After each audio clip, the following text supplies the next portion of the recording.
The Gypsy Princess. Okay. There once was a wild gypsy girl who dreamed of being a princess. She lived in a gypsy caravan and her name was Cinnamon. Cinnamon knew many things. She could read your fortune in a crystal ball. She knew where to find herbs in the forest and how to brew them into strange potions. She could speak to the wind and she knew how to dance with a bear. Look at there's her dancing with a bear. That's Cinnamon. But she wanted to dance with a prince.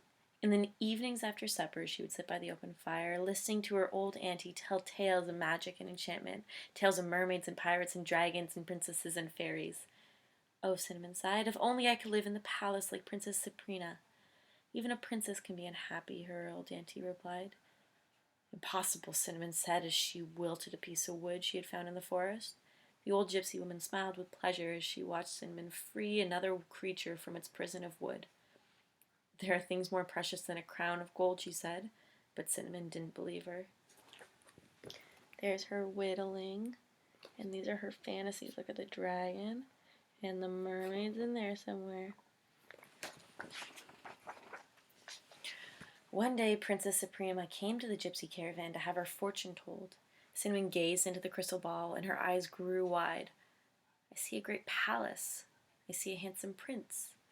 I see diamonds, rubies, pearls, great fortune. Princess Sabrina laughed merrily, then opened her purse and dropped a silver coin into Cinnamon's outstretched palm. They tell me you dance with a bear, gypsy girl. I should like to see that. I will try, Cinnamon said, but Babalatzi does not always feel like dancing. There's Sabrina and Cinnamon. Cinnamon picked up her tambourine and began to sing a wild gypsy song. Babalatzi, Babalatzi, come and dance a step or two. Babalatzi, Babalatzi, I would love to dance with you. Babalatzi came and Babalatzi danced. What fun, said the princess, clapping her hands. You and your bear must come back to my palace. We will play together and I shall never be bored again. Babalatzi shook his head. He would not go. But Cinnamon scarcely hesitated. She kissed her old auntie, waved goodbye to Babalatzi and the gypsies, waved goodbye to Babalatzi and the gypsies and climbed into the royal carriage. Princess Sabrina declared, from this day forth you shall be known as Princess Cinnamon. And she was. Royal handmaids bathed her in scented water. They combed her wild dark hair and set it with a heavy pomade. They dressed her in the gown of satin, embroidered with precious jewels and suspended over 7 crinolines. Cinnamon looked into the gilded palace mirror and barely recognized the girl staring back. I always wanted that dress when I was a kid. Look at that. That's fucking sick. At first, the two princesses played happily together. Princess Cinnamon sat upon an ebony horse with tinkled tassels and sapphire eyes, while Princess Sabrina showed her many wonderful princess toys. Every morning, royal handmaids combed and pomaded Cinnamon's princess hairdo. Every evening, she danced with princes in the grand palace ballroom. Isn't this fun? Princess Sabrina called out as she danced past. Cinnamon's feet were pinched and sore from the beautiful high-heeled princess shoes she wore. She wanted to tell Princess Sabrina that it was more fun to dance with Babalatzi, but she never had the chance. Princess Sabrina had swirled out of sight.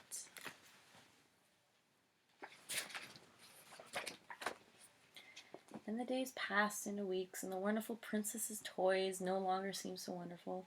Each time they were wound, they did exactly what they had done the time before. Where are the dragons and mermaids? Cinnamon asked. Princess Sabrina tapped a dainty foot upon the marble palace floor. Don't ask silly questions, Cinnamon. There's no such thing as dragons and mermaids. Sing me a wild gypsy song. But Cinnamon no longer felt like singing. Princess Sabrina grew tired of the gypsy princess. She is a royal bore, she complained to newer companions. And truth be told, she was.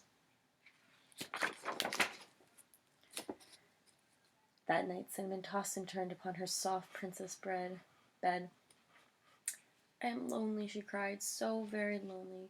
When at last she fell asleep, she dreamt of her old auntie that was searching for her. Cinnamon, Cinnamon, where are you, my child? You are lost. And Cinnamon answered, I am lost. The next morning, she scarcely remembered her dream.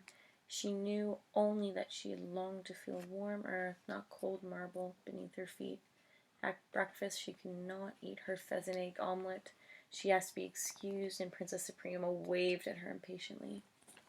That's the beautiful picture.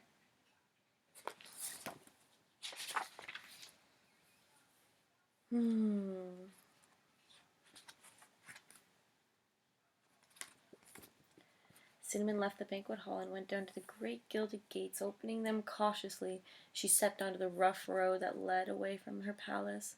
The wind whispered, "Cinnamon, Cinnamon." She wanted to follow, but it was too hard to walk in the high-heeled princess shoes. Cinnamon turned back. That night, as she tossed and turned upon her soft princess bed, her old auntie again appeared in her dreams. "Who are you, my child?" she demanded. And Cinnamon answered, "I cannot remember." The next morning, Cinnamon was more restless than ever. The bars of the palace gates seemed like bars of a golden cage. Look at that. It's pretty epic. She pushed the great gates open and gazed out into the distance. "Cinnamon, Cinnamon," the wind whispered. "The wind is calling to me," she said. She slipped her feet out of the dainty princess slippers and followed the wind over the hills to the edge of the grand forest. There she stopped, afraid to enter. "Oh, my head aches so," she said, touching her golden crown as she turned back. The night, once again, her old auntie appeared in her dream. "There are things more precious than a crown of gold," the old gypsy said. Cinnamon woke up and looked around. She saw nothing. Nothing but the wind rippling the water in the fountain outside. The next morning, Cinnamon did not put on her high-heeled princess shoes. She did not put on her golden crown. She did not go to the great hall for breakfast. She went down to the palace gates, opened them wide, and followed the wind. At the edge of the forest, she stopped and looked back at the palace gleaming in the distance. The wind brushed against her cheek and whispered, "Cinnamon, Cinnamon." And Cinnamon entered the darkness.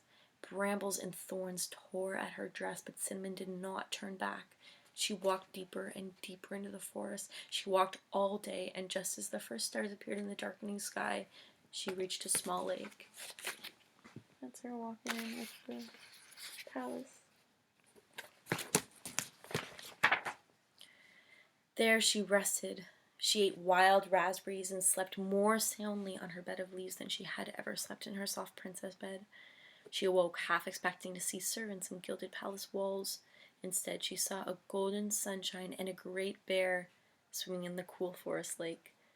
"Babalatzi!" Cinnamon cried out joyfully. Babalatzi sniffed the air in the puzzled way.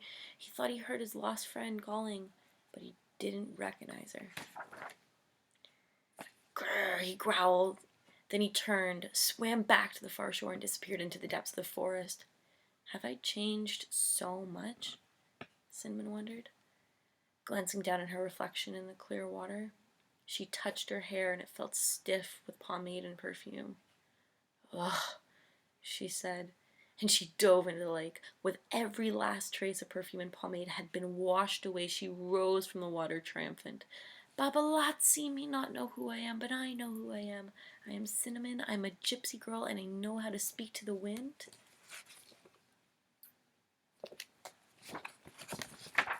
And I know how to follow a bear." She walked all day and did not stop even when the sun set and the moon rose high in the evening sky. She followed Babalatzi's tracks until at last she reached the gypsy camp. The embers of the campfire were burning low. No one heard or saw her enter. No one, that is, except Babalatzi. He sniffed the air and growled, "Grrr." "Babalatzi." Cinnamon began to sing softly. Look at her bass. "Babalatzi, Babalatzi, come and dance a step or two. Babalatzi, Babalatzi." And they danced the whole night through.